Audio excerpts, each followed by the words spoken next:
Hello વિદ્યાર્થી મિત્રો, કેમ છો બધા? મજામાં? હું દિલીપ સર આપ સર્વેનું સ્વાગત કરું છું આપણી YouTube channel MSI physics by Dilip સરની અંદર. તો મિત્રો, પ્રશ્ન બેંક નંબર 2નું આપણે આજે સોલ્યુશન કરવા જઈ રહ્યા છીએ આપણી ચેનલમાં અને ખૂબ જ સરળ રીતે આપણે પ્રશ્નોને સોલ્વ કરીશું. તો આજે શરૂ કરીએ પ્રશ્ન બેંક નંબર 2નું સોલ્યુશન. ચલો, સૌથી પહેલો પ્રશ્ન આપણી સમક્ષ છે અહીંયા આગળ. એક વાહક તારમાંથી 0.6 મોલ જેટલા 0.6 મોલ ઇલેક્ટ્રોન 10 મિનિટમાં પસાર થાય છે, તો તેમાંથી પસાર થતો વિદ્યુત પ્રવાહ કેટલો હશે? મિત્રો, આપણે વિદ્યુત પ્રવાહ ગણવો છે અહીંયા આગળ. તો વિદ્યુત પ્રવાહ ગણવો હોય તો I બરાબર લખાય Q ભાગ્યા T. સૂત્ર આપણું જનરલ સૂત્ર છે, સામાન્ય સૂત્ર છે અહીંયા આગળ. પરંતુ Q બરાબર આપણે લખીએ છીએ મિત્રો N ઇન્ટુ E, રાઈટ? ક્વોન્ટામીકરણના સિદ્ધાંત પ્રમાણે Q બરાબર લખાય N અને E નો ગુણાકાર. તો બેટા N બરાબર કેટલા? તો કેટલા ઇલેક્ટ્રોન પસાર થઈ રહ્યા છે? 0.6 મોલ.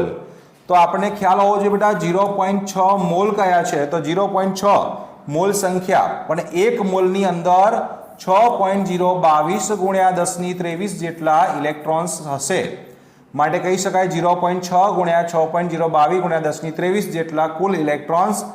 એક ઇલેક્ટ્રોનનો વિદ્યુતભાર 1.6 ગુણ્યા 10⁻19 અને છેદમાં સમય T. બેટા ધ્યાન રાખજો, સમય T જે છે એને મિનિટમાં આપેલો છે, સેકન્ડમાં ફેરવવાનું ભૂલતા નહીં. એટલે 10 ગુણ્યા તમે 60 કરશો એટલે કે 600 સેકન્ડ વડે ભાગી દેશો એટલે તમારો જવાબ બની જશે 96.3 એમ્પિયર. બરાબર, ધ્યાન રાખજો, જવાબ મળશે તમને 96.3 એમ્પિયર. તો આ પ્રકારે તમને પહેલો પ્રશ્નનો જવાબ મળી જશે. ચલો, ત્યાર પછી આપણે વાત કરીએ તો નવા પ્રશ્નની અંદર પ્રશ્ન નંબર 2માં. પ્રશ્ન નંબર 2 ઉપર જઈએ. ચલો, આ પ્રશ્નમાં શું કહે છે? પ્રવાહ ઘનતા જે એ વિદ્યુત ક્ષેત્રના ખાલી જગ્યા હોય છે. તો આપણે જાણીએ છીએ બેટા પ્રવાહ ઘનતા જે બરાબર લખી શકાય સિગ્મા ઇન્ટુ E. પ્રવાહ ઘનતા જેનું સૂત્ર છે બેટા આપણી પાસે સિગ્મા અને E નો ગુણાકાર.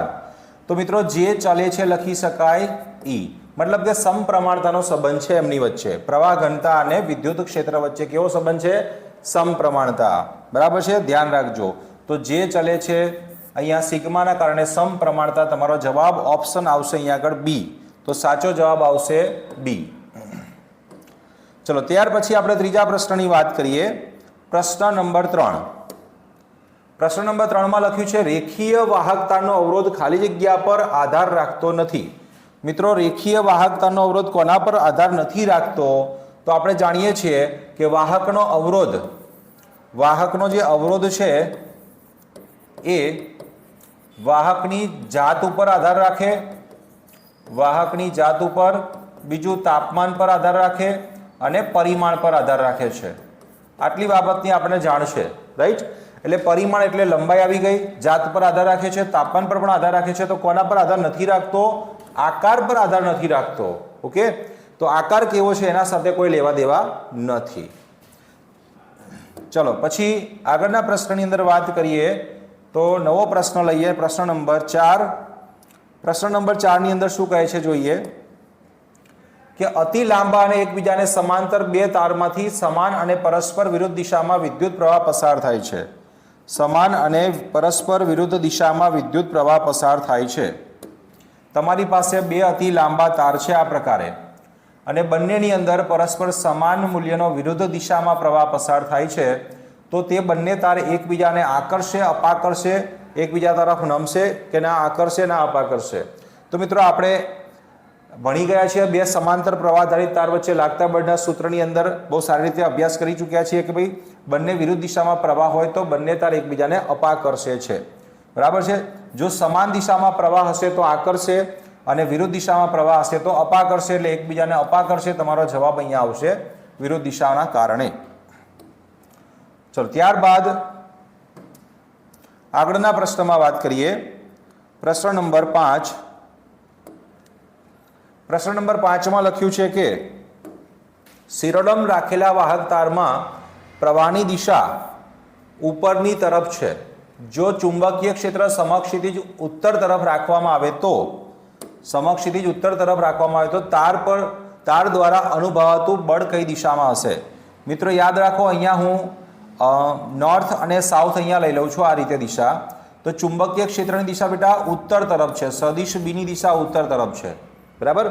આપણે તારને આમ શિરોલંબ ગોઠવવાનો છે, એમાં પ્રવાહ ઉર્ધ્વ દિશામાં લેવાનો છે, ઉર્ધ્વ દિશામાં પ્રવાહ હશે. ધ્યાન રાખજો, જો આપણે અંદર તરફ દિશા વિચારીએ તો અંદર તરફની દિશા આવશે બેટા પૂર્વ દિશા, અને બહાર તરફની દિશાને આપણે પશ્ચિમ દિશા કહીશું, બરાબર છે. તો જોઈએ, ચલો પ્રવાહની દિશામાં આપણે જમણા હાથની આંગળીઓ રાખીએ. બળની દિશા કેવી રીતે નક્કી થાય, બરાબર સમજો. બળનું સૂત્ર બધાને યાદ હોવું જોઈએ બેટા. એલ લંબાઈના આઈ વિદ્યુત પ્રવાહધારી તાર ઉપર ચુંબકીય ક્ષેત્રમાં લાગતું બળનું સૂત્ર છે IL ક્રોસ બી, બરાબર. IL ક્રોસ બી પ્રમાણે જઈએ તો ILની દિશામાં એટલે કે પ્રવાહની દિશામાં તમારે જમણા હાથની આંગળીઓને રાખવાની છે, ચુંબકીય ક્ષેત્ર બી તરફ વાળવાની છે. તો હું અહીંયા પ્રવાહની દિશામાં જમણા હાથની આંગળીઓને રાખું છું, ચુંબકીય ક્ષેત્ર બીની દિશામાં વાળું છું, તો મારો અંગૂઠો તમારી સામે આવી રહ્યો છે. તમારી સામે એટલે કે બહાર તરફની જે દિશા છે, તમારી સામે આવતી જે દિશા છે એ દિશા છે અહીંયા આગળ પશ્ચિમ દિશા. જો માત્ર અહીંયા ડોટ બતાવવાનું થશે, અહીંયા આપણે ડોટ બતાવીશું અને અહીંયા ક્રોસ આવશે, અંદર તરફની દિશા છે એટલા માટે. તો આ પશ્ચિમ દિશા જે છે એ તમારા તરફની દિશા છે, માટે એ દિશામાં અહીંયા આગળ બળની દિશા મળી રહી છે. IL ક્રોસ બી કરીએ એટલે તમારી સામે આવશે, માટે કહી શકાય કે બળની દિશા પશ્ચિમ તરફ છે. ઓકે, તો આ પ્રકારે બહુ સરળતાથી સમજી શકાય. ચલો ત્યારબાદ નવા પ્રશ્નમાં જઈએ. પ્રશ્ન નંબર 6 શું કહે છે આ પ્રશ્નની અંદર જોઈએ. જો વાહક તારની લંબાઈ અને ક્ષેત્રફળ બમણું કરવામાં આવે તો તેનો અવરોધ કેટલો થશે. મિત્રો, વાહક તારના અવરોધનું સૂત્ર બધાને યાદ હોવું જોઈએ, ρL/A, જ્યાં ρ એ તેની અવરોધકતા છે ધાતુની, એટલે કે જે પણ તમે દ્રવ્ય લીધું છે એની અવરોધકતા છે, L લંબાઈ છે અને ક્ષેત્રફળ છે એ છેદમાં. તો બેટા અહીંયા આપણે જો લંબાઈ બમણી કરીએ તો 2L, ક્ષેત્રફળ બમણું કરીએ તો 2A થઈ જાય, તો 2 કેન્સલ થઈને ρL/A જે હતો એમના એમ જ અવરોધ તમને પાછો મળે. એટલે કે અવરોધ બદલાશે નહીં એવું કહી શકાય. તો અવરોધ બદલાશે નહીં, ધ્યાન રાખીશું, બરાબર. ચાલો પછી આગળ વાત કરીએ પ્રશ્ન નંબર 7માં. તો પ્રશ્ન 7માં લખ્યું છે કે વિદ્યુત તારની લંબાઈ સમાન રીતે ખેંચીને બમણી કરવામાં આવે છે. શું કરવામાં આવે છે બેટા? ખેંચીને લંબાઈ બમણી કરવામાં આવે છે. તો તેની વાહકતામાં શું ફેરફાર થાય? તો બેટા યાદ રાખો કે વાહકતા હોય કે અવરોધકતા, વાહકતા એ પરિમાણ પર આધારિત નથી, પરિમાણ પર આધારિત નથી. તેથી અહીં લંબાઈ બમણી કરવા છતાં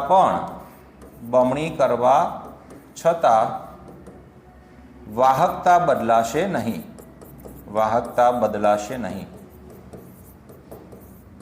બરાબર. કાળજીપૂર્વક આ ધ્યાન રાખજો ખાસ. ઘણા બધા વિદ્યાર્થીઓ ભૂલ કરી બેસે, લંબાઈ બમણી કરવામાં આવે તો ગણતરી કરવા બેસી જતા હોય છે. ખાસ ધ્યાન રાખજો બેટા, બહુ થિયરી કોન્સેપ્ટ બહુ સારો છે અને આ રીતે એને સમજી શકીએ આપણે.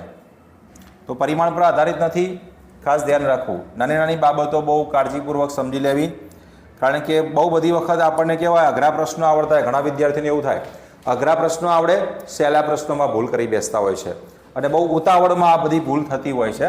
એટલે ખાસ ધ્યાન રાખવું આ બધી બાબતનું. ચલો પછી 1 મીટર લાંબા તારનો અવરોધ છે 1 ઓહ્મ.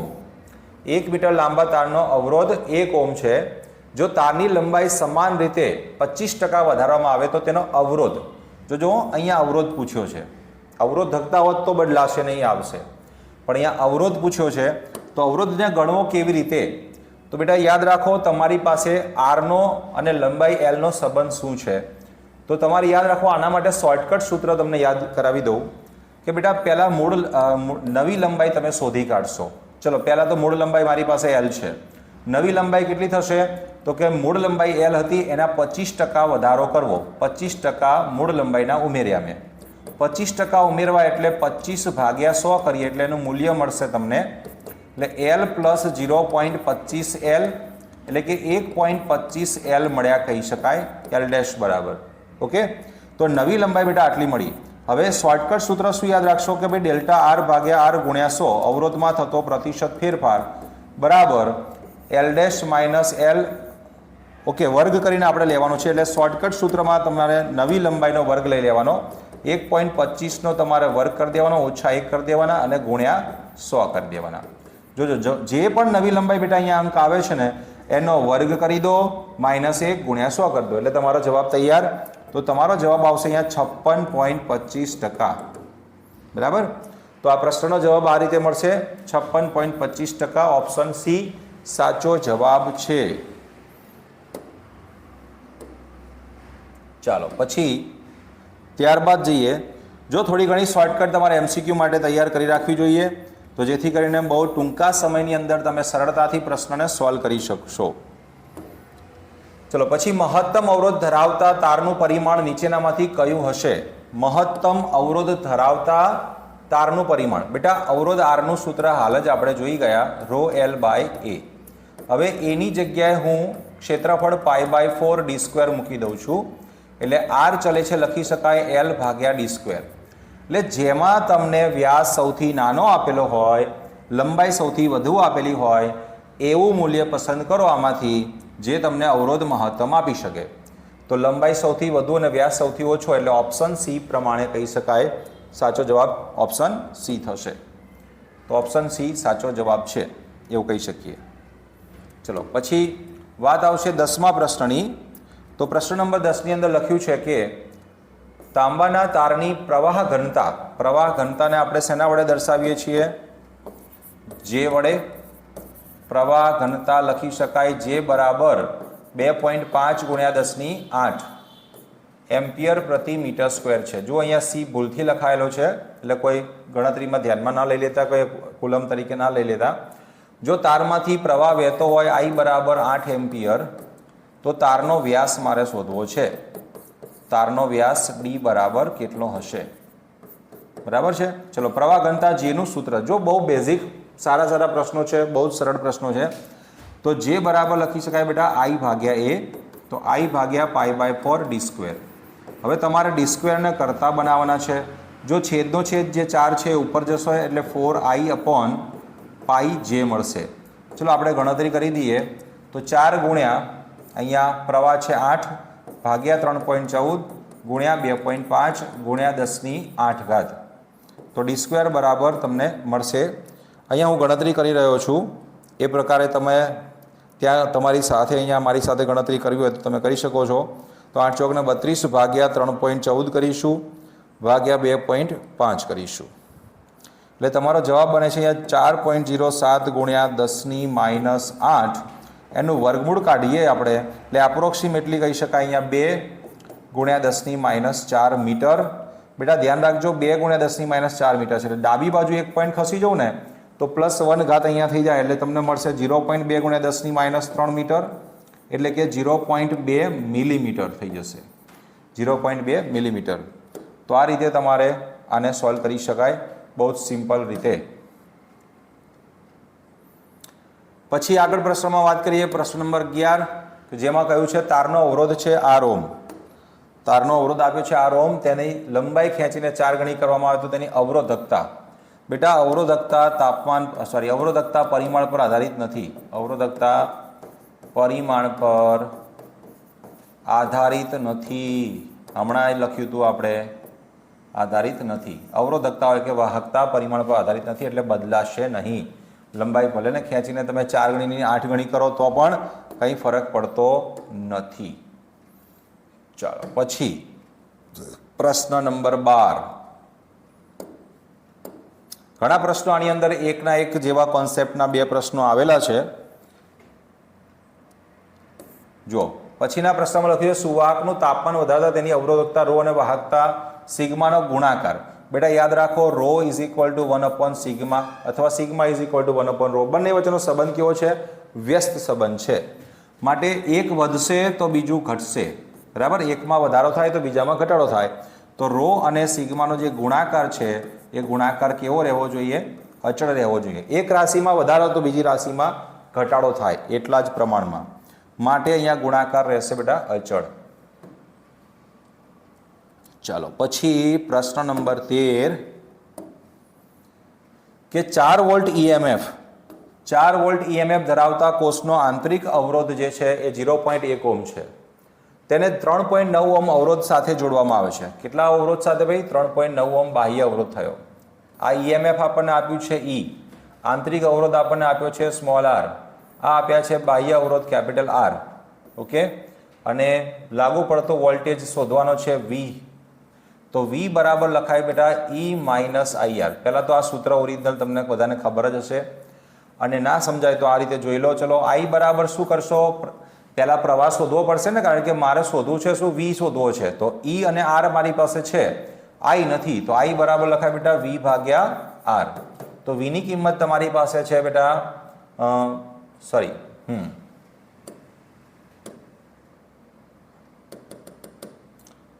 અહીંયા આગળ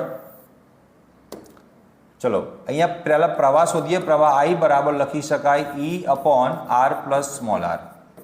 તો ઈએમએફ આપણને 4 વોલ્ટ આપ્યું છે, અવરોધ આપ્યો છે 3.9 પ્લસ 0.1, એટલે તમને 4 ભાગ્યા 4 બરાબર 1 એમ્પિયર પ્રવાહ મળી જશે.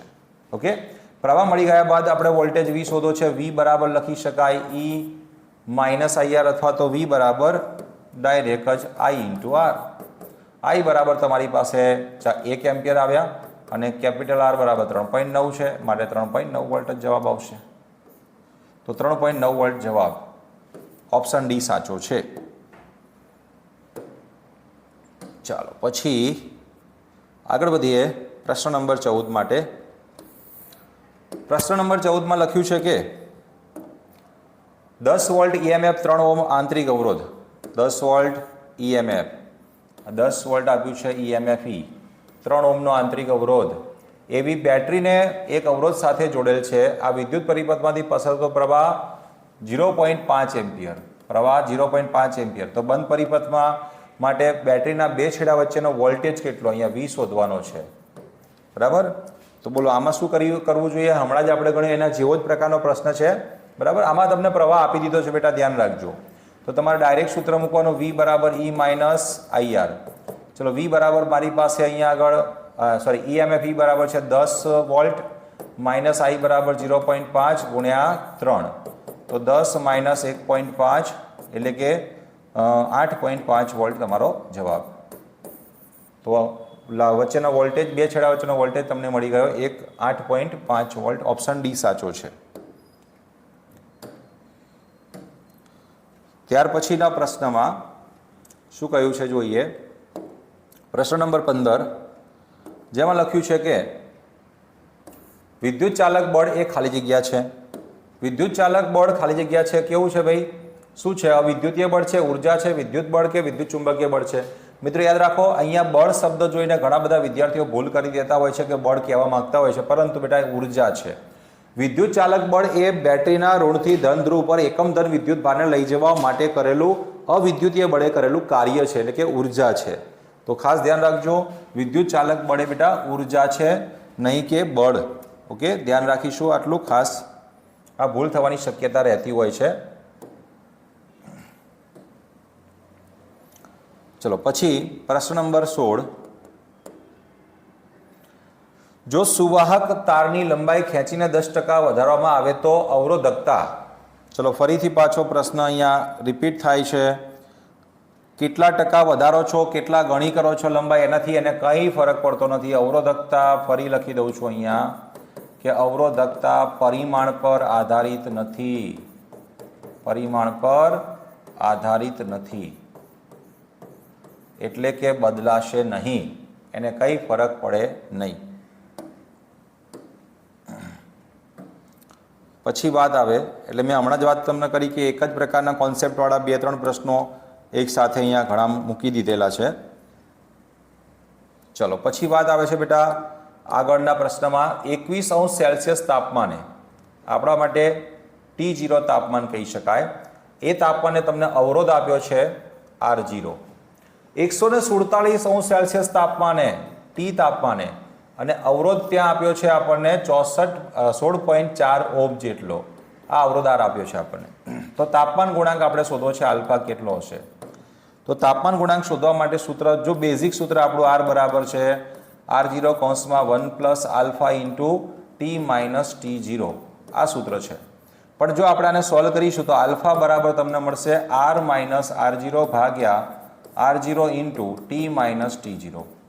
તમે આની અંદર બેટા કિંમત મૂકો એટલે તમને મળશે અહીંયા આગળ આરની કિંમત છે તમારી પાસે 16.4 માઇનસ 10.5 ભાગ્યા 10.5 અને ગુણ્યા 147 માઇનસ 21. ચલો ઉપરનો તફાવત આપણે જોઈએ તો એ આપણને મળશે 5.9. ઓકે, 16.4 માંથી 10.5 બાદ કર્યા 5.9 આવ્યા. ત્યારબાદ છેદમાં જુઓ, અહીંયા જે છેદમાં મૂલ્ય છે એમાં 10.5 ગુણાકારમાં છે. અહીંયા 147 માંથી 21 કાઢી નાખો એટલે 100 ને તમારી પાસે રહેશે 126 વધશે.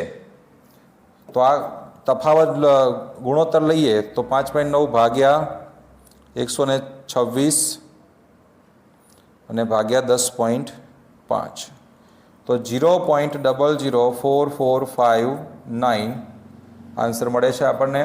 એટલે કે 4.46 ગુણ્યા 10 માઇનસ 3 લખી શકાય અંશ સેલ્સિયસ ઇન્વર્સ. આલ્ફાની કિંમત આપણને આટલી મળશે. એટલે ઓપ્શન સી અહીંયા સાચો ઓપ્શન છે. 4.46 ગુણ્યા 10 માઇનસ 3 અંશ સેલ્સિયસ ઇન્વર્સ. ચલો પછી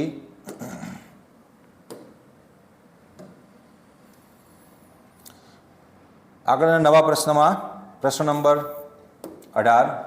E1 અને E2 EMF ધરાવતા બે વિદ્યુત કોષોને સમાંતર જોડાણથી જોડેલા છે. કયા જોડાણમાં ભાઈ? સમાંતર જોડાણમાં જોડેલા છે. તો સમાંતર જોડાણ છે અને અંડરલાઈન કરી રાખો એટલે ખબર પડી જોઈએ કે સમાંતર જોડાણમાં જોડેલા છે. E1 અને E2 EMF ધરાવતા બે વિદ્યુત કોષોને તો સમતુલ્ય EMF આપણે જોઈએ છીએ. તો સમતુલ્ય EMF માટે બેટા આપણે સૌથી પહેલા એનું ઓરિજિનલ સૂત્ર શું છે? E1 ભાગ્યા R1 પ્લસ E2 ભાગ્યા R2 છેદમાં 1/R1 પ્લસ 1/R2 આવું સૂત્ર છે આપણી પાસે. ચલો આ ગુણોત્તરમાં આપણે થોડુંક સાદુરૂપ આપીએ તો E1 ઇન્ટુ R2 લસા લઈ લઈએ. E2 ઇન્ટુ R1 છેદમાં R1 R2 અને આખાના છેદમાં અહીંયા ફરીથી R1 પ્લસ R2 છેદમાં R1 R2 આ ઉડી જશે. તો વધશે તમારી પાસે E1 R2 plus E2 R1 ભાગ્યા R1 પ્લસ R2. તો સમતુલ્ય EMF આ રીતે મળશે. તો કયો ઓપ્શન સાચો દેખાય છે?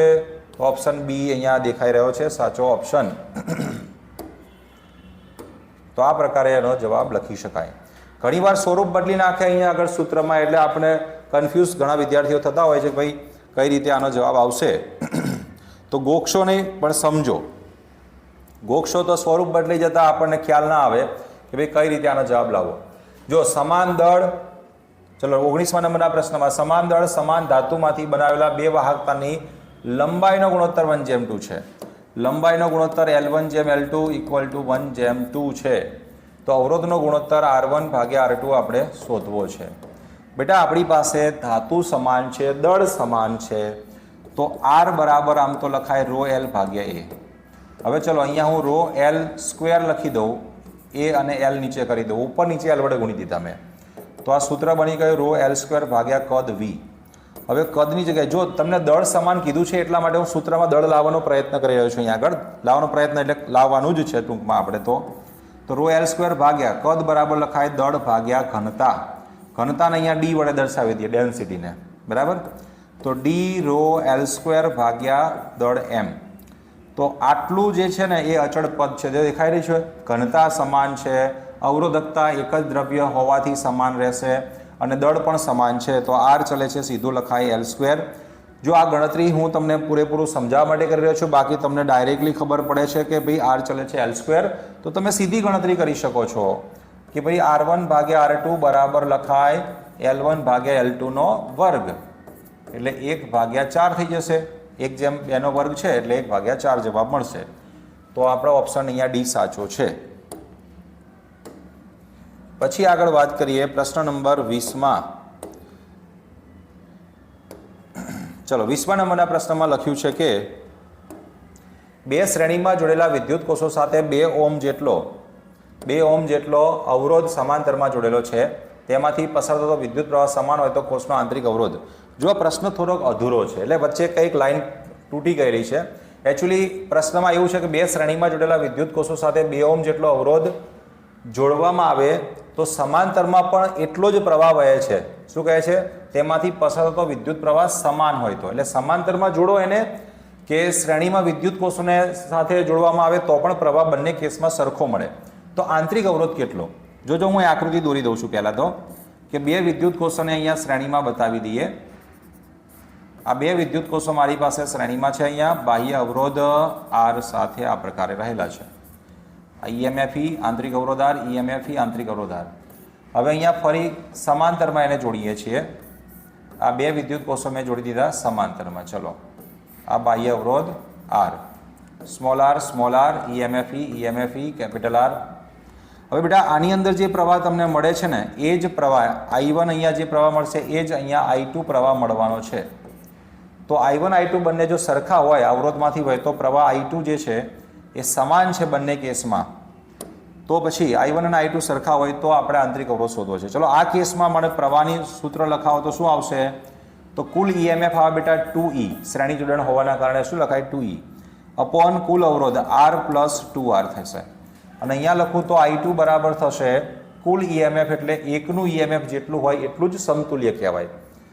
તમે સમાંતર જોડાણ વિદ્યુત કોષોનું ભણી ગયા છો.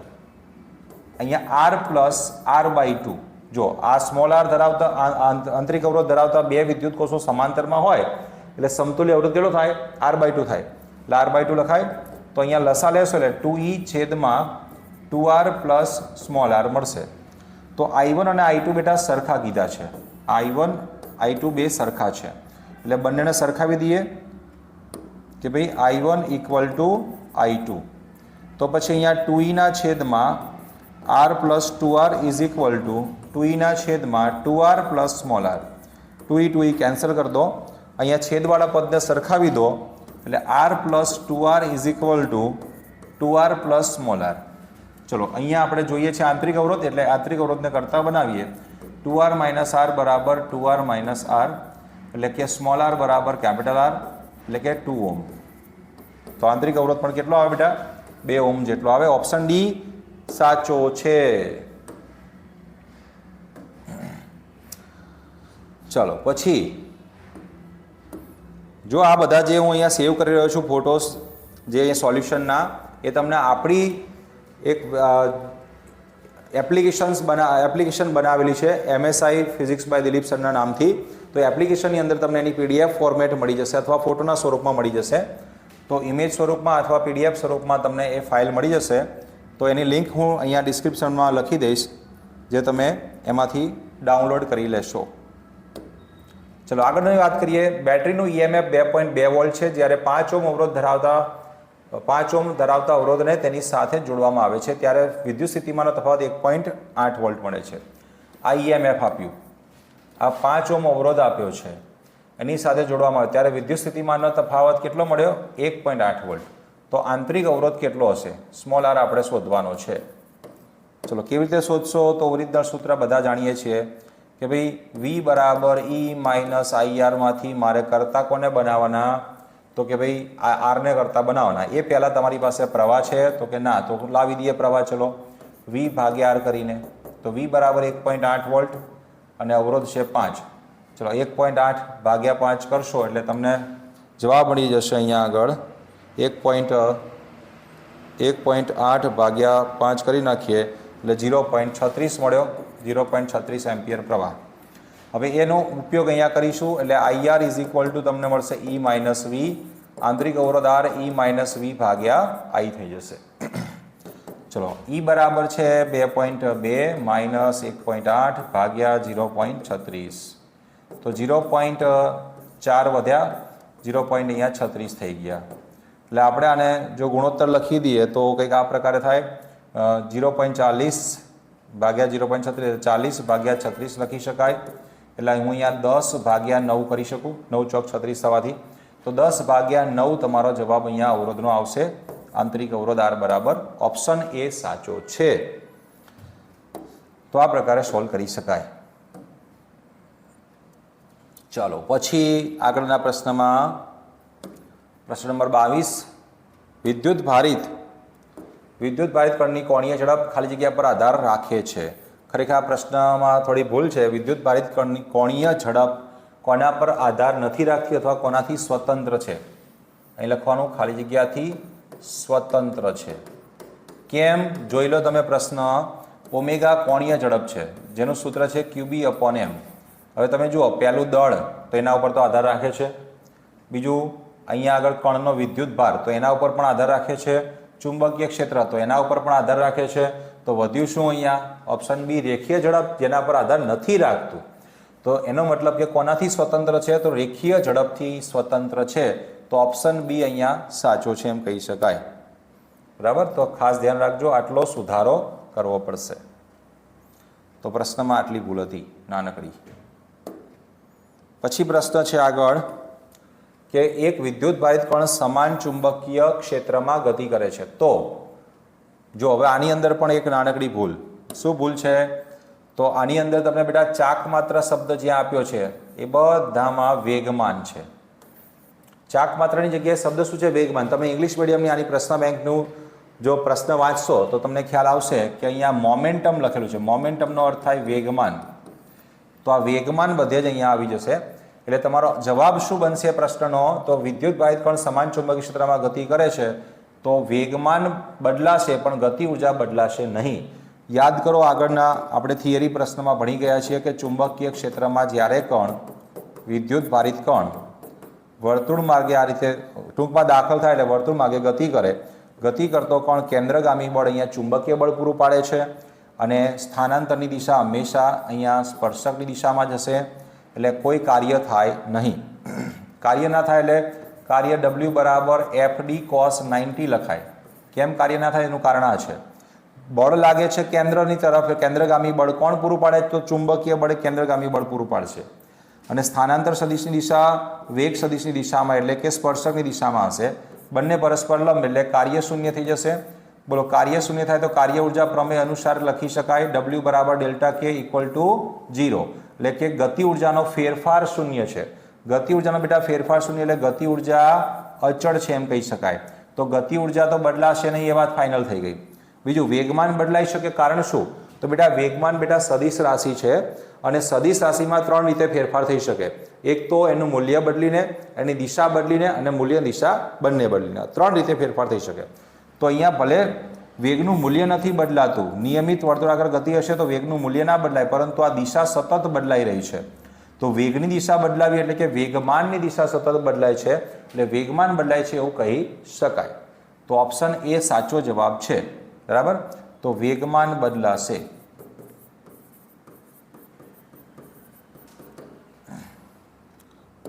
તો આ જવાબ સાચો. તો આવું થોડીક પ્રિન્ટિંગ મિસ્ટેક છે. તમે ઇંગ્લિશ મીડિયમની પ્રશ્ન બેંકનો જો પ્રશ્ન વાંચશો તો તમને એની અંદર મોમેન્ટમ મળી જશે લખેલું, જેથી કરીને તમને સાચો પ્રશ્નની ખ્યાલ આવશે. ચલો, ત્યાર પછી પ્રશ્ન છે અહીંયા આગળ કે એક પ્રોટોન V = 2I+3J મીટર પ્રતિ સેકન્ડના વેગથી B = 2I+3J જેટલા ચુંબકીય ક્ષેત્રમાં ગતિ કરે છે તો તેના પર લાગતું બળ. બેટા પ્રોટોન વિદ્યુત ભારિત કણ ઉપર ચુંબકીય ક્ષેત્રમાં લાગતા બળનું સૂત્ર છે Q × V × B. હવે બેટા આ સૂત્ર પ્રમાણે જો આપણે જઈએ ને તો V × B, ક્રોસ ગુણાકારનો નિયમ શું છે? એક જ દિશામાં જો બે સદિશો હોય તો ક્રોસ ગુણાકાર હંમેશા શૂન્ય આવે.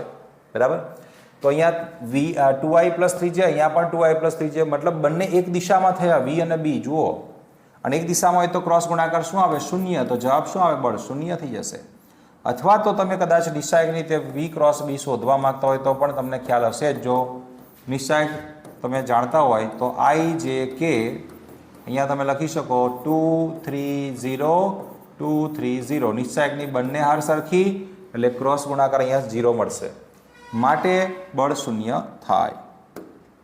તો આ ખાસ ધ્યાન રાખીશું આ બધી બાબતનું કે બળ કેમ શૂન્ય થાય છે. નહીંતર ઘણી વખત ગણવા બેસી જાઓ, તમે ગણવા બેસો, લાંબી ગણતરીઓ કરો, જવાબ આવે નહીં. તો આ ખાસ ધ્યાન રાખવું. ચલો, હવે નિયમિત ચુંબકીય ક્ષેત્રમાં એક પ્રોટોન અને એક આલ્ફા કણ સમાન ઝડપથી લંબરૂપે દાખલ થાય છે. વર્તુળાકાર ગતિ કરતા આલ્ફા કણનો આવર્તકાળ પ્રોટોન કરતાં ખાલી જગ્યા થશે. જોજો બરાબર, હમણાં જ આપણે ઓમેગાનું સૂત્ર લખ્યું હતું QB/m. ઓમેગા બરાબર લખાય 2π/t, એટલે આવર્તકાળનું સૂત્ર T બરાબર લખાય 2πm/QB. આવર્તકાળનું સૂત્ર તમારી પાસે છે 2πm/qb. હવે જુઓ, આપણે આલ્ફા કણની અને પ્રોટોનની સરખામણી વિદ્યુતભાર અને દળની કરીએ તો ક્યુ આલ્ફા, આલ્ફા કણ એટલે શું જાણો છો ને બધા? હિલિયમનો ન્યુક્લિયસ છે.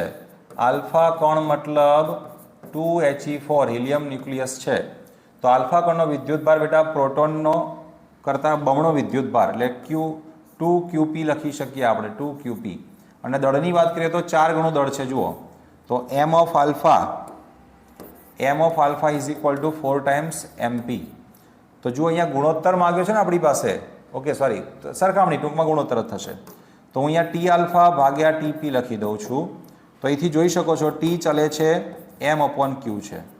તો જે સમપ્રમાણતા છે એ સામે આવશે, આલ્ફાની સામે આલ્ફાવાળું.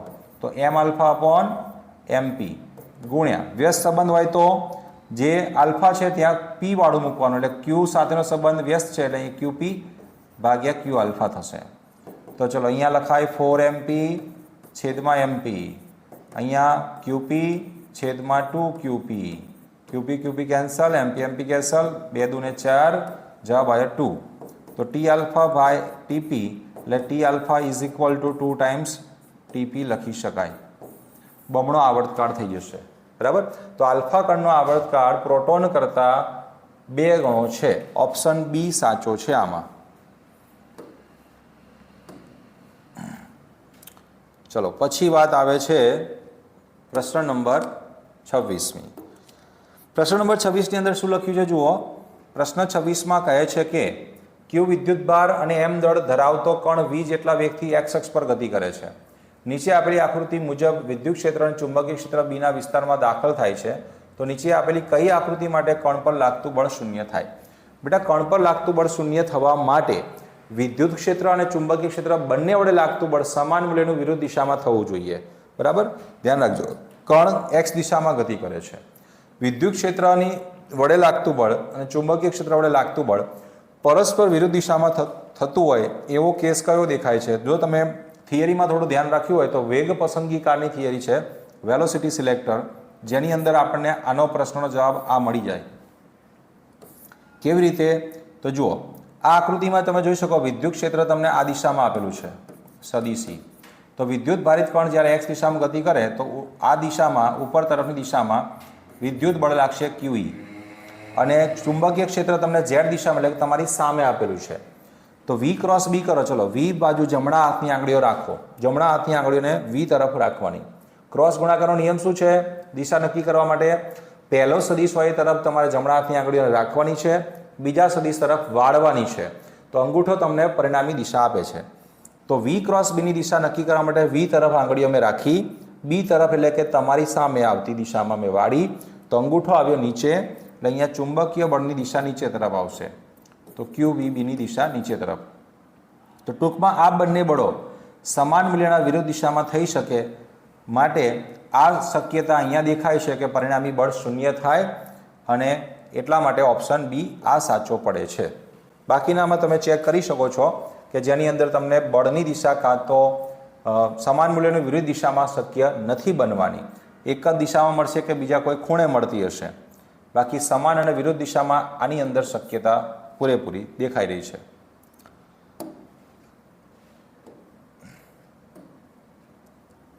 ચલો ત્યાર પછી વાત કરીએ તો પ્રશ્ન નંબર 27. પ્રશ્ન 27ની અંદર શું લખ્યું છે જુઓ. ચલિત ગૂંચળાવાળા ગેલેનોમીટરની સંવેદનશીલતા વધારવા માટે ખાલી જગ્યા જોડવું જોઈએ. ભાઈ ચલિત ગૂંચળા માટે સંવેદનશીલતા એટલે φ/I. માનો કે આપણે પ્રવાહ સંવેદિતા લખીએ તો સૂત્ર છે આપણી પાસે NAB/K. સૂત્રમાં જોઈને તમને ખ્યાલ આવતો હશે કે કઈ રાશિમાં ઘટાડો કરવો જોઈએ જેથી સંવેદનશીલતા વધારી શકાય. સંવેદનશીલતા વધારવી છે તો કઈ રાશિ ઘટાડવાની? તો છેદવાળી રાશિ ઘટાડવાની, એટલે કે સ્પ્રિંગનો બળ અચળાંક ઘટાડવો પડશે. ઓપ્શન બી સાચો છે, કારણ કે અંશવાળી રાશિ ઘટાડશો તો આ તો ઘટાડો થઈ જાય સંવેદનશીલતામાં. માટે કેનું મૂલ્ય ઘટાડવું જોઈએ. કે છે બળ અચળાંક એટલે એને ઘટાડવો પડશે. ત્યાર પછી આવે છે પ્રશ્ન નંબર 28. 28માં પ્રશ્નની અંદર લખ્યું છે ગેલેનોમીટરના ગૂંચળાનો અવરોધ છે 25 ઓહ્મ. કેટલો છે? 25 ઓહ્મ અવરોધ. કોનો? ગેલેનોમીટરના ગૂંચળાનો અવરોધ આપ્યો છે તમને 25 ઓહ્મ એટલે G. 10 મિલી એમ્પિયર પ્રવાહ માટે પૂર્ણ આવર્તન દર્શાવે છે, એટલે આપણે આને પ્રવાહ ક્ષમતા કહેવું પડે. જે પ્રવાહના મૂલ્ય માટે ગેલોનોમીટર પૂર્ણ સ્કેલ આવર્તન આપે એને કહેવાય પ્રવાહ ક્ષમતા IG. અને 100 વોલ્ટની અવધિવાળા આપણે વોલ્ટમીટરમાં એને રૂપાંતર કરવું છે. તો કેટલો અવરોધ જોડવો જોઈશે? તો અવરોધ શોધવો છે ને, તો શ્રેણીમાં અવરોધ જોડીએ છીએ. યાદ છે ને તમને કે ભાઈ આપણે માની લો કે આ અવરોધ છે અને અવરોધના બે છેડા વચ્ચેનો વોલ્ટેજ માપવા માટે ડાયરેક્ટ જો ગેલોનોમીટરને જોડીએ છીએ તો એ નુકસાન થતું, અને નુકસાનથી બચવા માટે આપણે એની સાથે ખૂબ મોટા મૂલ્યનો એવો અવરોધ, શ્રેણી અવરોધ જોડતા હતા શ્રેણીમાં આ પ્રકારે. તો એ શ્રેણી અવરોધ RSનું સૂત્ર શું બનશે? તો RS બરાબર થાય V ભાગ્યા IG માઇનસ G. ચલો, Vનું મૂલ્ય છે આપણી પાસે 100, IG બરાબર છે 10 મિલી એમ્પિયર. હું 10 મિલી એમ્પિયરને 10 ગુણ્યા 10⁻³ એમ્પિયર લખી દઉં છું. અને Gનું મૂલ્ય છે આપણી પાસે 25. તો આ 100 થયા, નીચે 10⁻² લખી શકાય, 10 એટલે 10⁻1 અને 10⁻³ એટલે -2 -25. ચલો, 10⁻² એટલે 100 ઉપર જશે, 10+2 100 એટલે 10⁻2 ઓલરેડી હતા, બીજી 10⁻2 આવી 10⁴. 10⁴ ને કહેવાય 10,000 અને -25 9,975. તો 9,975 ઓમ અવરોધ શ્રેણીમાં જોડવો જોઈએ. ઓપ્શન ડી સાચો છે. પછી આવે પ્રશ્ન નંબર અહીંયા આગળ 29. ચલો, પ્રશ્ન 29. જો ગેલ્વેનોમીટર સાથે 12 ઓહ્મનો શન્ટ જોડવામાં આવે, તો આ શું છે? શન્ટ છે S. જોડવામાં આવે તો ગૂંચળાનો અવરોધ કેટલો થશે? આવર્તન 50 કાપાથી બદલાઈને 10 કાપા થાય છે. ચલો, આવર્તન 50 કાપાથી બદલાઈને 10 કાપા થાય છે, એનો મતલબ કે પહેલાં તો શન્ટ S બરાબર 12 ઓહ્મ. 50 કાપા આવર્તન એટલે ઓરિજિનલ પ્રવાહ કેટલો વહેતો હતો? 50 કાપા જેટલો. 50 કાપા એટલે માની લો એક કાપા, જો તો તમને એક કાપાનું આવર્તન મળે તો એને પ્રવાહને આપણે કહી દઈશું I. એક કાપાનું આવર્તન એટલે I પ્રવાહ માટે એક કાપાનું આવર્તન મળતું હોય તો 50 કાપાના આવર્તન માટે પ્રવાહ થઈ જશે 50I જેટલો. તો પ્રવાહ ક્ષમતા IG બરાબર તમને મળશે 10 કાપાની. 10 કાપા એટલે 10I. એક કાપા દીઠ પ્રવાહ કેટલો લીધો મેં? Small I. તો 50 કાપાનું આવર્તન એટલે 50I જેટલો પ્રવાહ. ગેલોનોમીટરની પ્રવાહ ક્ષમતા IG બરાબર 10I થશે. તો તમારે શોધવું શું છે? તો ગૂંચળાનો અવરોધ શોધવો છે બેટા. ગૂંચળાનો અવરોધ શોધવા માટે તમારે G એટલે ગેલોનોમીટરનો અવરોધ શોધવા માટે Sનું સૂત્ર યાદ કરો, GIG upon I minus IG. ચલો, મારે Gને કરતા બનાવવો પડે તો S into I minus IG છેદમાં IG. ચલો, Sની કિંમત છે મારી પાસે 12, I બરાબર છે 50I માઇનસ 10I અને છેદમાં 10I. તો ચલો, 12 ગુણ્યા 40 ભાગ્યા 10, 0 0 કેન્સલ થઈ જશે, 12 ચોકને 48. તો G બરાબર 48 ઓહ્મ અવરોધ જવાબ આવશે. ઓપ્શન C સાચો છે. ઓકે, ચાલો વધીએ આગળ. પ્રશ્ન નંબર 30. પ્રશ્ન નંબર 30માં શું લખ્યું છે? એક એ મીટરમાં મુખ્ય પ્રવાહના 0.5%, મુખ્ય પ્રવાહ એટલે કે I એના 0.5% પ્રવાહ ગેલોનોમીટરનો અવરોધ G હોય તો એ મીટરનો અવરોધ, વાક્ય અધૂરું દેખાય છે ને તમને? એક ગેલોનોમીટરમાં મુખ્ય પ્રવાહ Iના 0.5% જેટલો પ્રવાહ વહે છે, તો ગેલોનોમીટરનો અવરોધ જો G હોય તો એ મીટરનો અવરોધ કેટલો? એ મીટરનો અવરોધ તમને પૂછ્યો છે. ચલો જુઓ, સૌથી પહેલાં તો તમારે પ્રવાહ ક્ષમતા કેટલી લેવાની, એટલે કે પ્રવાહ ગેલોનોમીટરનો કેટલો લેવાનો? કુલ પ્રવાહના 0.5%. બેટા ટકાને ટકાનો નહીં રાખીએ અને મૂલ્યમાં ફેરવીએ તો 0.5 ભાગ્યા 100 એટલે 0.005I. IG is equal two આટલા મળે તમને. હવે આપણે જો શન્ટ શોધવો પડશે, કારણ કે આપણે જોઈએ છે બેટા એ મીટરનો અવરોધ. એ મીટર એટલે ગેલ્વેનોમીટર એની સાથે જોડેલો શન્ટ, આ બંને થઈને આપણી પાસે બને એ મીટર. ઓકે, એ મીટરમાં રૂપાંતર કરવું હોય તો શું જોડવું જોઈએ? શન્ટ જોડવો જોઈએ. એ મીટરનો અવરોધ કે એટલે આ બંનેનો સમતુલ્ય અવરોધ શોધવાનો છે આપણે. તો પહેલાં શન્ટ શોધીએ તો GIG ભાગ્યા I માઇનસ IG.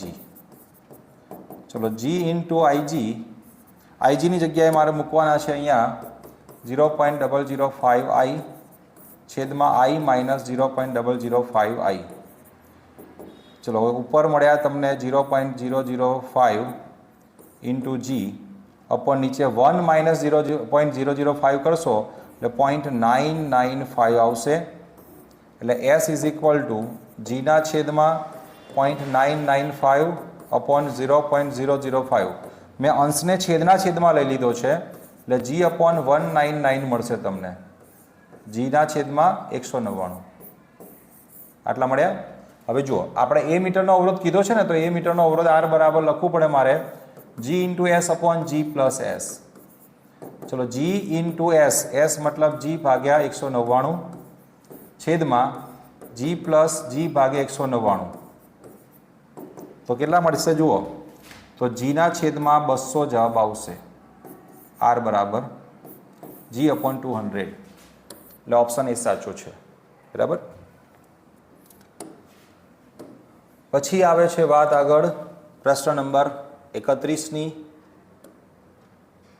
ચલો પ્રશ્ન 31માં લખ્યું છે જ્યારે વિદ્યુત પરિપથમાં ગેલ્વેનોમીટરને શન્ટ સાથે જોડવામાં આવે છે ત્યારે કુલ પ્રવાહમાંના 2% જેટલો પ્રવાહ ગેલ્વેનોમીટરમાંથી પસાર થાય છે.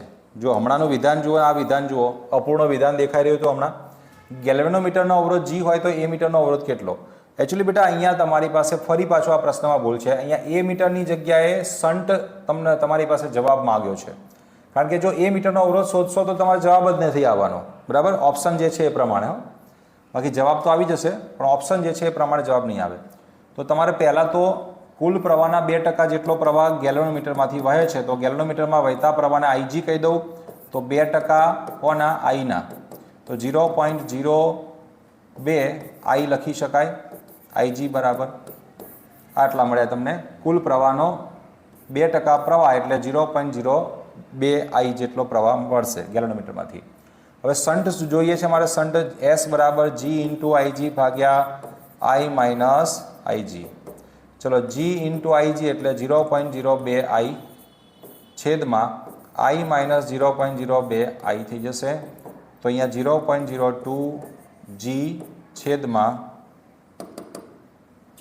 0.02 જી છેદમાં અહીંયા 0.98. ચલો જી અપોન 49 આન્સર આવશે. જી અપોન 49. તો જવાબ આવ્યો જી ભાગ્યા 49. ઓપ્શન એ સાચો છે.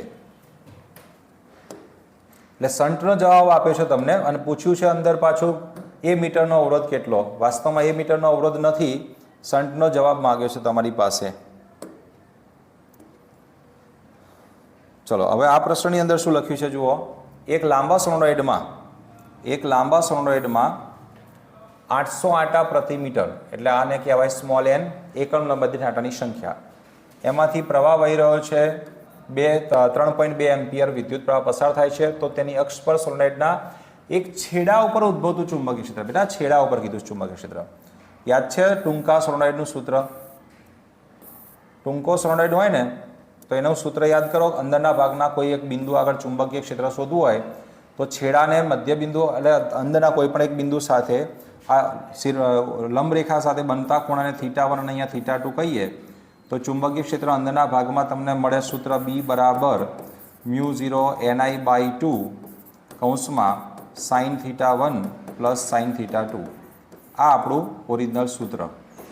હવે આ સૂત્રની અંદર બેટા આ બિંદુ એક છેડા ઉપર લઈ લો અને સોલેનોઇડ કેવો લેવાનો છે? લાંબો સોલેનોઇડ.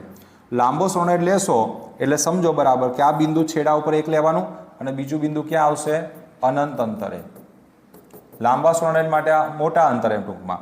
તો θ1 અહીંયા આ બિંદુને જે અહીંયા લેશો એટલે જુઓ આ જે આ θ1 છે એ ઘટતો અહીંયા આવે એટલે 0 થઈ જાય. તો θ1 અહીંયા બની જાય 0 અને θ2ની કિંમત કેટલી બનશે? તો θ2 તમે જોઈ શકો અહીંયા આગળ આ અંતર વધતું જાય તો θ2 લગભગ 90 જેટલો થઈ જાય. તો તમને છેડા ઉપરના બિંદુ આગળ ચુંબક ક્ષેત્ર μ0 ni/2 કૌંસમાં sin 0 પ્લસ sin π/2. sin π/2 ની કિંમત 1 થાય અને આની કિંમત તો 0 થાય એટલે ટૂંકમાં μ0 ni/2 રહેશે. ચલો હવે એમાં કિંમત મૂકીએ અને ગણી નાખીએ તો μ0 ની કિંમત મળશે 4π10⁻⁷ ગુણ્યા n ની કિંમત છે 800, i બરાબર 3.2 અને ભાગ્યા 2 बराबर। तो गणतरी करिए अहींया पहला तो 2 दूने 4 अहींया कैंसल कर नाखो तो 2 पाई एटले 6.28 थई जशे। 6.28 गुण्या 3.2 गुण्या 8 तो 160.768 10 माइनस जो मैं आ बे जीरो ने घात में गणवाना लीधा है -5 लखी दऊँ छूँ तो 1.6 गुण्या 10 - 3 टेस्ला जवाब चुंबकीय क्षेत्रनो मारी पासे अहीं बने छे એટલે 16 गुण्या 10 - 4 थशे। तो 16 गुण्या 10 - 4 टेस्ला ऑप्शन सी साचो जवाब छे। चलो पछी प्रश्न आवे छे नवो प्रश्न नंबर 33। प्रश्न 33 में शू लख्यु है जुओ 40 सेंटीमीटर लंबाईना सोलेनोइड है 1000 आंटा धरावे छे तेमांथी 10 एम्पियर प्रवाह पसार थाय छे सोलेनोइडना मध्यमां चुंबकीय क्षेत्र केटलुं। बहुत सिंपल बहुत सरल प्रश्न। 40 सेंटीमीटर लंबाई कीधी 0.4 मीटर में गणी लो आपणे एने 1000 आंटा आप्या छे आपणने बराबर 10 एम्पियर विद्युत प्रवाह पसार थाय छे तो सोलेनोइडना मध्यमां चुंबकीय क्षेत्र B बराबर μ0 n भाग्या L I।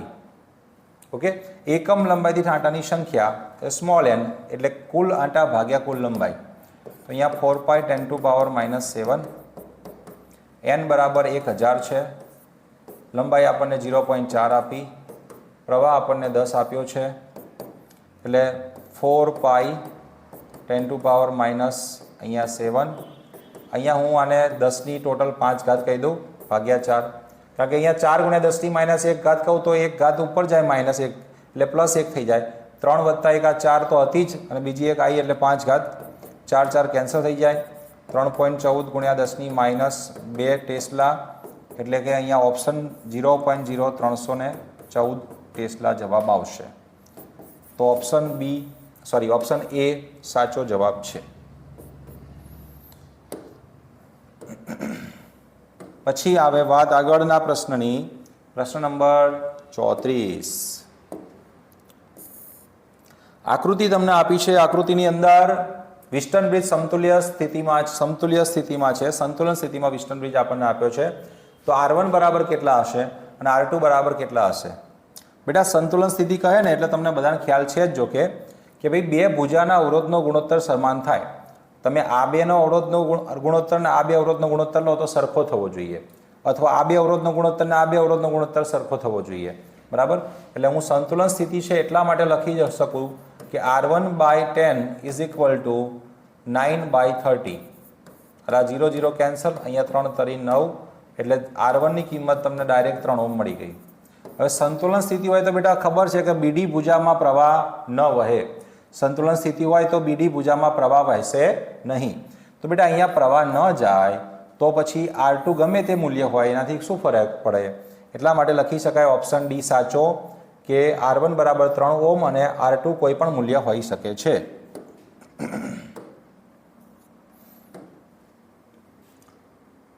चलो पछी है प्रश्न नंबर 35।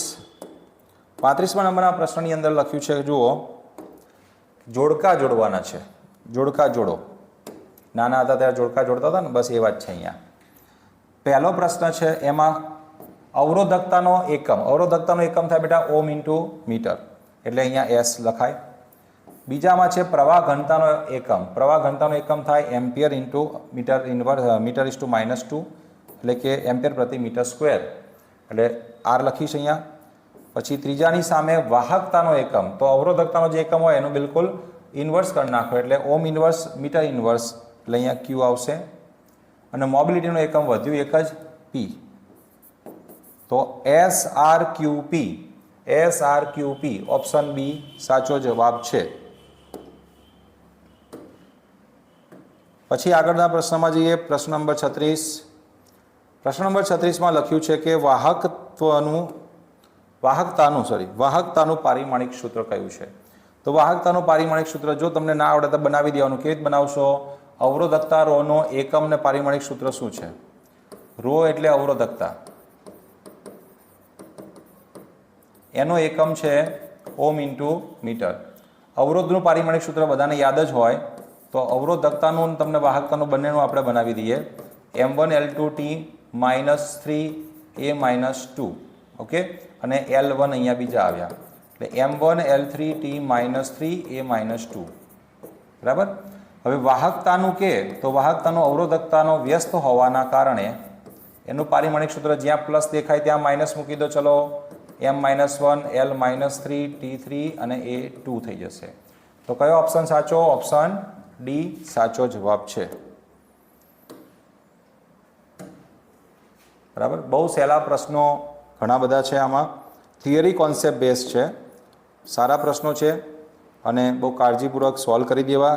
ઘણા સહેલા પ્રશ્નોમાં ઘણા વિદ્યાર્થીઓ ભૂલ કરી બેસતા હોય છે. ચલો જુઓ, નીચેનામાંથી કયું મોબિલિટીનો એકમ નથી? કયો એકમ નથી એ કહેવાનું છે આપણે, એટલે બાકીના 3 એકમ તો હશે જ અને એક નથી, એ કયો એકમ છે શોધવાનો છે આપણે બેટા. તો મોબિલિટીનું ઓરિજિનલ સૂત્ર યાદ કરો. મોબિલિટી મ્યુ બરાબર લખાય એકમ વિદ્યુત ક્ષેત્ર દીઠ ડ્રિફ્ટ વેગ, એટલે મોબિલિટી. એનો એકમ કઈ રીતે બનશે? પહેલો એકમ અહીંથી બનાવી દઈએ. ચલો, મીટર પ્રતિ સેકન્ડ ન્યૂટન પ્રતિ કુલમ. તો અહીંયા કુલમ ઉપર જશે, coulomb into metre upon newton into second. અથવા કરીને બીજો એકમ લખું તો મીટર પ્રતિ સેકન્ડ અને વોલ્ટ પ્રતિ મીટર. તો મીટર સ્ક્વેર પ્રતિ વોલ્ટ સેકન્ડ આવું બનશે. તો મીટર સ્ક્વેર પ્રતિ વોલ્ટ સેકન્ડ એટલે એક તો પહેલો અહીંયા આપણી પાસે ઓપ્શન એ તો ખરો જ કે જે એનો એકમ છે, તો આ એકમ તો છે જ. પછી બીજું, વોલ્ટની જગ્યાએ તમે લખી શકો V બરાબર IR મુજબ તમે વિચારો તો એમ્પિયર અને ઓમ અને અહીંયા સેકન્ડ. તો એમ્પિયર અને સેકન્ડનો ગુણાકાર એટલે કુલમ લખી શકાય. તો અહીંયા લખાય ઓમ ઇન્ટુ કુલમ, બરાબર. તો ઓપ્શન અહીંયા મીટર સ્ક્વેર ઓમ ઇન્વર્સ કુલમ ઇન્વર્સ પણ તમને દેખાઈ રહ્યો છે.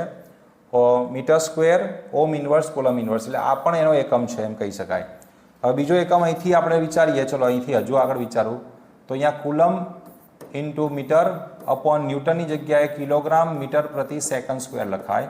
એક સેકન્ડ ઉડાડી દો, મીટર કેન્સલ કરી દો તો કુલમ સેકન્ડ પ્રતિ કિલોગ્રામ. તો આ પણ એનો એકમ છે. તો વધ્યો એક જ, આ નથી, બરાબર. તો ઓપ્શન ડી અહીંયા સાચો જવાબ છે કહી શકાય. તો તમને આ રીતે સૂત્ર પરથી એના એકમ બનાવતા આવડવો જોઈએ. આ રીતે પારિમાણિક સૂત્રો પણ પૂછાતા હોય છે. ચલો આગળના પ્રશ્નમાં વાત કરીએ તો પ્રશ્ન નંબર 38. પ્રશ્ન નંબર 38માં જુઓ શું લખ્યું છે. 1.4 એમ્પિયર પ્રવાહ છે, VA માઇનસ VB મારે શોધવાનું છે. આ બિંદુ અને આ બિંદુ આગળના સ્થિતિમાનનો તફાવત. તમે આ બ્રાન્ચમાં જુઓ તો ઉપરની બ્રાન્ચમાં 3 અને 4 ઓમ અવરોધ, નીચેની બ્રાન્ચમાં 4 અને 3 ઓમ અવરોધ. પ્રવાહ વિભાજન બેટા અહીંથી થાય છે. અહીંથી પ્રવાહ આ બે ભાગમાં વિભાજિત થયો. તો એનો મતલબ કે પ્રવાહ જે છે ને ઉપર નીચે બંને ભુજામાં અવરોધ સમાન હોવાના કારણે કહી શકાય કે પ્રવાહ વિભાજન અડધું સરખા પ્રમાણમાં થઈ જશે. તો 1.4 એમ્પિયર પ્રવાહ છે જે 0.7 એમ્પિયર અને 0.7 એમ્પિયરમાં વહેંચાઈ જશે. તો 0.7 એમ્પિયર આ બાજુથી અહીંયા જશે, અહીંથી અહીંયા સુધી, અને આ 0.7 એમ્પિયર અહીંયા જશે ને ફરી પાછો 1.4 એમ્પિયર બની જશે. એટલે આપણે બિંદુ A થી B સુધી કિર્ચોફનો બીજો નિયમ લગાડીએ. ધ્યાન રાખજો, લૂપ પૂરી નથી થતી. A થી B સુધીની વાત કરું છું. તો VA માઇનસ 0.7 ગુણ્યા 4. જો પ્રવાહની દિશામાં જઈ રહ્યા છીએ એટલે અવરોધ અને એમાંથી વહેતા પ્રવાહનો જે ગુણાકાર છે ઋણ લેવાનો થશે. પછી અહીંયા તમે જુઓ છો, તમે A થી B તરફ જઈ રહ્યા છો એટલે પ્રવાહની વિરુદ્ધ દિશામાં એટલે 0.7 ગુણ્યા 3 જે પ્લસ લખવા પડશે તમારે, અને આટલે પહોંચો એટલે બરાબર સ્થિતિમાન બની જાય VB.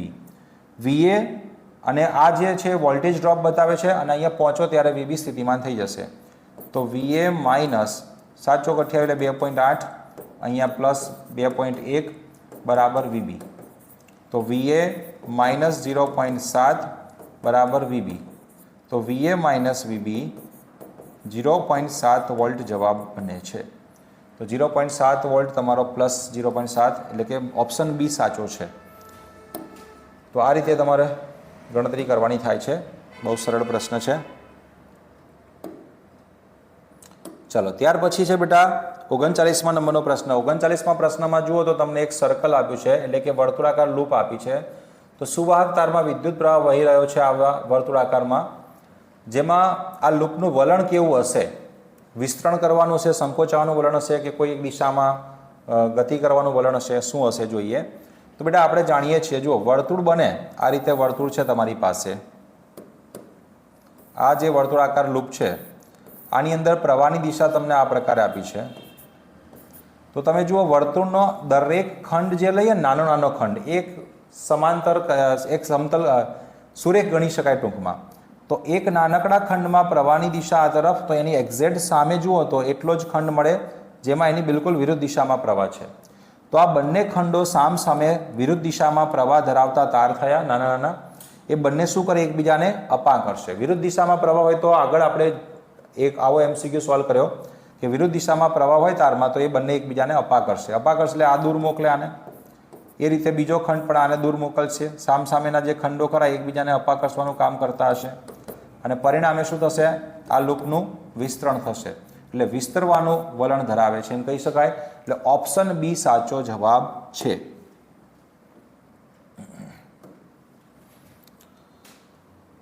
ત્યારબાદ આવે છે પ્રશ્ન નંબર 40. 40મા પ્રશ્નમાં જુઓ શું લખ્યું છે કે એક અતિ લાંબા સુરેખ વાહક તારમાં સુવાહક તારને આકૃતિમાં દર્શાવ્યા પ્રમાણે વર્તુળાકાર બંધગાળામાં વાળવામાં આવે છે. જો બંધગાળાની ત્રિજ્યા r હોય તો બંધગાળાના કેન્દ્ર ઉપર ચુંબકીય ક્ષેત્ર કેટલું? બેટા બંધગાળાના કેન્દ્ર ઉપર ચુંબકીય ક્ષેત્ર કેટલું? તો આમાં પ્રવાહ આ દિશામાં, અહીંયા જે વાળેલો તાર છે એમાં આ સુરેખ તારમાં પ્રવાહ આ દિશામાં છે. તો કેન્દ્રથી આ અંતર ત્રિજ્યા જેટલું, તો અહીંથી પણ આ અંતર ત્રિજ્યા જેટલું થાય. તો તમને આ કેન્દ્ર ઉપર બે તારના કારણે પ્રવાહ મળશે. એક તો આ વર્તુળાકાર ગાળાના લીધે કેન્દ્ર ઉપર ચુંબકીય ક્ષેત્ર B1 બરાબર μ0I/2r અને સુરેખ વાહક તારના કારણે ચુંબકીય ક્ષેત્ર B2 બરાબર μ0I/2πr. ઓકે, સૂત્ર યાદ હોવું જોઈએ બેટા તમને ખાસ. હવે જુઓ ખાસ આપણે એક વસ્તુ કઈ કરવાની છે કે અહીંયા દિશા જોવી પડશે. દિશા જોયા વગર તમે ડાયરેક્ટ અહીંયા સરવાળો કે બાદબાકી શું કરવું એ ખબર પડશે નહીં. તો જુઓ પ્રવાહની દિશામાં જ્યારે બેટા વર્તુળાકાર ગાળો હોય એટલે કે વક્ર જો તાર આપેલો હોય તો તમારે પ્રવાહની દિશામાં જમણા હાથની આંગળીઓને રાખવાની, અંગૂઠો તમને ચુંબકીય ક્ષેત્રની દિશા બતાવશે. અને સીધો તાર હોય તો તમારે અંગૂઠાની દિશામાં પ્રવાહ રાખવાનો અને આંગળીઓ ચુંબકીય ક્ષેત્ર બતાવશે. ટૂંકમાં બંને એકબીજાને આ રીતે દિશા સૂચન માટે ઉપયોગ કરી શકીએ. તો આપણે સુરેખ વાહક તારના કારણે જો અંગૂઠાની દિશામાં પ્રવાહ રાખીએ તો અહીંયા કેન્દ્ર આગળ જેને ઉપરનો ભાગ છે તારની ઉપરના ભાગેથી આંગળીઓ તમે જોઈ શકો છો તમારી સામે આવે છે. એટલે ચુંબકીય ક્ષેત્ર અહીંયા બહાર આવતી દિશામાં છે. ઓકે, કોના કારણે? સીધા તારના કારણે. હવે વર્તુળાકાર ગાળા માટે કરીએ તો વર્તુળાકાર ગાળામાં પ્રવાહની દિશામાં હું આંગળીઓને વાળું છું તો અંગૂઠો બહાર આવતી દિશામાં, એટલે કે એ પણ ચુંબકીય ક્ષેત્ર એક જ દિશામાં આપી રહ્યો છે. એટલે કુલ ચુંબકીય ક્ષેત્ર બેનો સરવાળો થઈ જશે. તો μ0I/2r કોમન નીકળી જાય બેમાંથી, અહીંયા વધશે 1 + 1/π. તો જુઓ μ0I/2r અહીં લસા લઈ લઉં π + 1/π. ચલો ઓપ્શન કોઈ સેટ થશે તો કે ના હજુ નથી થતો. તો ચલો અહીંયા જુઓ શું કરવું પડશે, તમારે ઉપર નીચે 2 વડે ગુણ દેવા પડશે.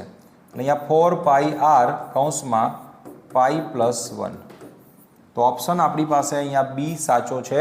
μ0 2I/4πr π + 1. બરાબર. પછી આગળ વાત કરીએ 41મા નંબરનો પ્રશ્ન. 41મા નંબરના પ્રશ્નની અંદર જો આકૃતિ જોતા તમને એમ થતું હશે કે આ કેવી રીતે સોલ્વ કરવાનો. વાસ્તવમાં આકૃતિ થોડીક વિચિત્ર દોરેલી છે એટલા માટે, બાકી પ્રશ્નમાં કંઈ બીજી કોઈ ખામી નથી. ખાસ તો આકૃતિમાં થોડીક તકલીફ છે. વાસ્તવમાં આ તમને જે ભાગ બતાવ્યો છે એ 3/4 ભાગ આપણા વર્તુળનો અહીં દર્શાવેલો છે r ત્રિજ્યાનો. અને આ જે 2r ત્રિજ્યાનો ભાગ બતાવેલો છે 2r આખી ત્રિજ્યા 2r થશે. 2r ત્રિજ્યાનો 1/4 ભાગ અહીંયા બતાવેલો છે વર્તુળનો. તો આ 1/4 ભાગના કારણે 1/4 ભાગના કારણે અહીંયા કેન્દ્ર ઉપર ચુંબકીય ક્ષેત્ર કેટલું અને બાકીનો જે ભાગ અહીંયા નાનો ગાળો બતાવ્યો છે સ્મોલ r ત્રિજ્યાનો જે ગાળો બતાવ્યો છે એના કારણે કેન્દ્ર ઉપર ચુંબકીય ક્ષેત્ર કેટલું. તો બેટા એના માટે આપણે બેઝિક સૂત્ર ખબર હોવી જોઈએ. આ સૂત્ર દરેકને આવડવું જોઈએ કે આ પ્રકારે મારી પાસે થીટા કોણવાળી ચાપ હોય તો આ થીટા કોણવાળી ચાપના કેન્દ્ર ઉપર અહીંયા ચુંબકીય ક્ષેત્ર કેટલું મળે. તો ધ્યાનથી સમજો. આ પ્રકારે એક તારને મેં વાળેલો છે બરાબર ચાપના આકારમાં. હવે આ તારમાં પ્રવાહની દિશામાં જે બિંદુ આવે ને ત્યાં ચુંબકીય ક્ષેત્ર એ પ્રવાહના લીધે ના હોય. યાદ રાખો બધાએ. ફરીથી કહું છું, પ્રવાહની દિશા ઉપર બિંદુ જ્યાં તમને મળે તો એ પ્રવાહ વડે કે જે પ્રવાહની દિશામાં બિંદુ આવ્યું છે ત્યાં ચુંબકીય ક્ષેત્ર એ પ્રવાહ વડે શૂન્ય થશે. એટલે આ તાર આમાં વહેતા પ્રવાહ વડે પણ અહીંયા ચુંબકીય ક્ષેત્ર શૂન્ય, આના વડે પણ અહીંયા ચુંબકીય ક્ષેત્ર શૂન્ય, અહીંયા પ્રવાહની દિશામાં જ આ બિંદુ આવશે એટલે એના કારણે પણ ચુંબકીય ક્ષેત્ર શૂન્ય, અને આ તારના પ્રવાહની દિશામાં પણ આ બિંદુ આવશે એટલે એના કારણે પણ ચુંબકીય ક્ષેત્ર શૂન્ય. તો વધે આપણી પાસે ખાલી આ ચાપ, તો ચાપના કારણે ખાલી ચુંબકીય ક્ષેત્ર અહીં બને. અને કેટલું, તો સૂત્ર આપણે સાબિત કરેલું છે μ0I θ/4πr. તો આ સૂત્રનો ઉપયોગ કરીશું.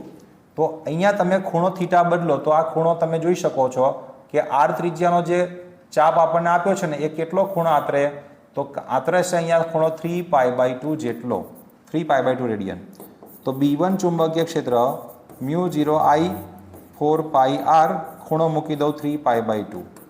ચલો 3π/2 મૂકું, પાઈ કેન્સલ થઈ જાય તો 3μ0I/8r મળશે તમને B1, 3μ0I/8r. ત્યારબાદ જે બીજો ચાપ આપ્યો 2r ત્રિજ્યાનો, ચલો એના લીધે કેન્દ્ર ઉપર એ કેટલો ખૂણો આતરશે અહીંયા, તો માત્ર π/2 જેટલો ખૂણો આતરશે.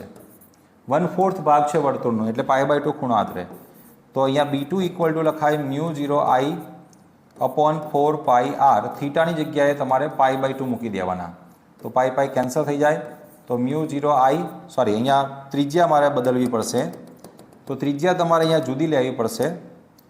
તો μ0I/ અહીંયા 2r કરવા પડશે. ત્રિજ્યા કેટલી લેવાની, તમારે 2r ત્રિજ્યા છે. μ0I/4π2r into π/2. તો પાઈ કેન્સલ કરી નાખો. μ0I/ અહીંયા 16r થઈ જશે. B2 ઇક્વલ ટુ, ધ્યાન રાખજો 2r ત્રિજ્યા છે માટે μ0I/16r મળશે તમને. હવે ચલો આ બંનેને વાત કરીએ તો બંનેના ચુંબકીય ક્ષેત્રોની દિશા કેવી છે. તો જુઓ, આમાં પ્રવાહની દિશા આ તરફ છે, એનો મતલબ જમણા હાથની આંગળીને આમ રાખું તો અંગૂઠો અંદર તરફ ચુંબકીય ક્ષેત્ર કેન્દ્ર આગળ આપે છે. હવે આની અંદર પ્રવાહની દિશા આ તરફ છે, તો એના માટે પણ તમે જમણા હાથની આંગળીને આમ રાખો તો અંગૂઠો અંદર તરફ, એટલે બંને માટે ચુંબકીય ક્ષેત્ર ટૂંકમાં અંદર તરફ જતી દિશામાં મળે છે. એટલે કે ચુંબકીય ક્ષેત્ર કુલ મળે ઉમેરવાથી B1 + B2 એટલે 3/8 μ0I/r પ્લસ μ0I/16r. તમે 16rનો લસા લઈ લો તો અહીંયા મળે તમને 6 μ0I પ્લસ અહીંયા મળે તમને μ0I, એટલે ટૂંકમાં 7 μ0I/16r તમારો જવાબ બનવો જોઈએ. ચુંબકીય ક્ષેત્ર ક્યાં મળ્યું બેટા? અંદર તરફ ચુંબકીય ક્ષેત્ર મળવું એટલે અહીંયા ક્રોસ વડે દર્શાવીએ છીએ આપણે, એટલે ઓપ્શન એ મળશે. અંકો બાડો યાદ રાખો, અંદર ક્રોસ બાર ડોટ, તો અંદર તરફની દિશામાં ચુંબકીય ક્ષેત્ર એટલે ક્રોસ વડે 7 μ0I/16r જવાબ થશે.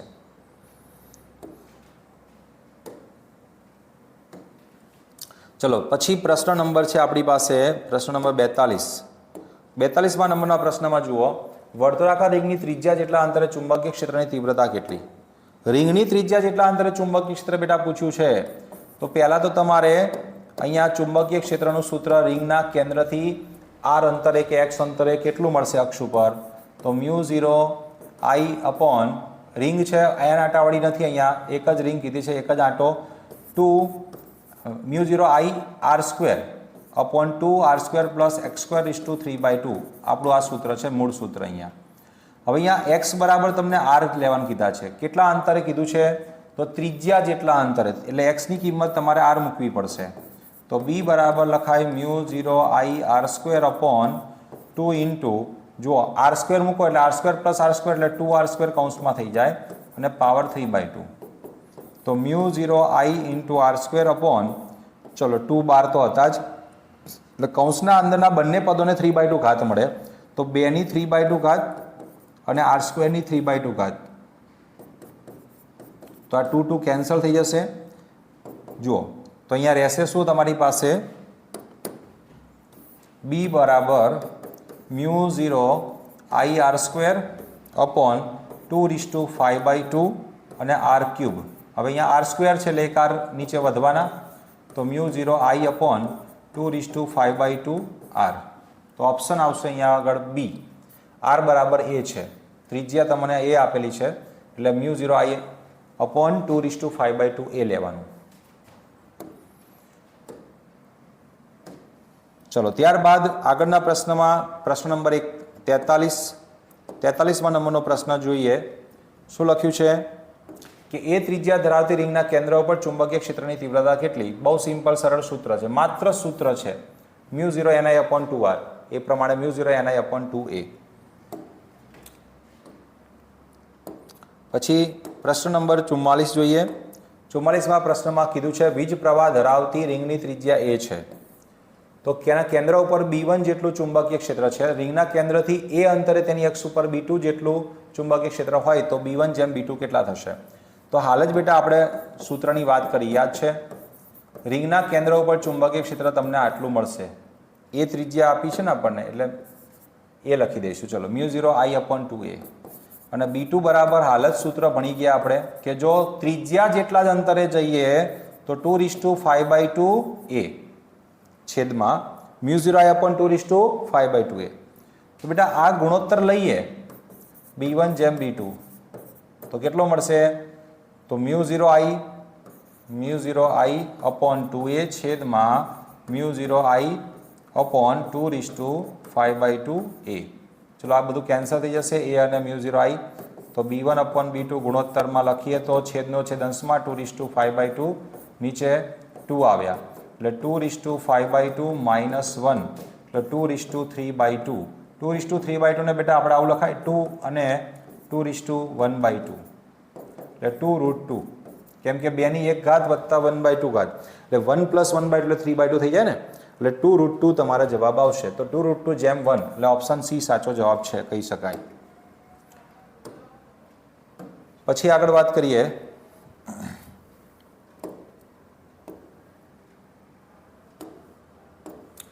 ગૂંચળામાંથી પસાર થતા વિદ્યુત પ્રવાહના કારણે ગૂંચળામાંથી પસાર થતા વિદ્યુત પ્રવાહને બદલ્યા વગર ત્રિજ્યા બમણી કરવાનું કીધું છે. શું કરવાનું કીધું? ત્રિજ્યા બમણી. તો કેન્દ્રથી દૂરના અંતરે ચુંબકીય ક્ષેત્ર કેટલું? B બરાબર બેટા μ0ni/2r. સૂત્ર છે કેન્દ્ર ઉપર ચુંબકીય ક્ષેત્રનું, બરાબર? તો દૂરના આ તો આપણને અક્ષ ઉપર કીધું છે ને પાછું, એટલે લખીશું B બરાબર μ0ni/r² r² + x²3/2. મૂળ સૂત્ર આપણું આ છે. x > r હોય તો તમને ખ્યાલ છે કે જો x બહુ મોટા હોય r કરતાં તો r² ને અવગણવા પડે ને x ની સાપેક્ષે, તો 3/2 ઘાત અહીંયા જશે. ટૂંકમાં સૂત્ર છેલ્લે આટલું વધશે μ0ni/2r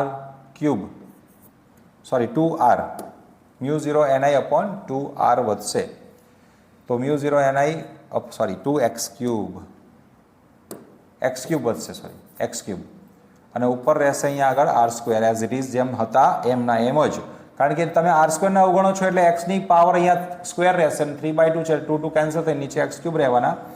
ટૂંકમાં તમે પ્રવાહ નથી બદલતા એટલે આટલું પદ અચળ છે, x પણ નથી બદલવાના, તમે ખાલી ત્રિજ્યામાં ફેરફાર કરવાનું કીધું છે. તો તમે ત્રિજ્યા બમણી કરશો તો 2 નો વર્ગ થઈને 4 થશે, એટલે ટૂંકમાં 4 ગણું ચુંબકીય ક્ષેત્ર તમને મળશે. તો 4 ગણું મળશે. ઓકે, તો B' ચલે છે r' નો વર્ગ કરીને સમજવું હોય તો ખાલી, તો B' ભાગ્યા B બરાબર r' નો વર્ગ બરાબર 2r/r નો વર્ગ, એટલે r કેન્સલ થઈ જાય તો 2 નો વર્ગ 4, તો B'/B બરાબર 4, B' બરાબર 4b. આ રીતે પણ લખાય. ઓકે, તો અહીંયા આપણે પ્રશ્ન બેંકના બધા જ પ્રશ્નોનું સોલ્યુશન કરી લીધું છે, 45 પ્રશ્નોનું. તો મિત્રો આ જ રીતે આવા જ પ્રકારે પ્રશ્ન બેંક અથવા તો MCQ સોલ્યુશન માટે અને આગળની થિયરી પણ ભણવા માટે આપણી ચેનલમાં તમે સબસ્ક્રાઈબ કરી લેશો.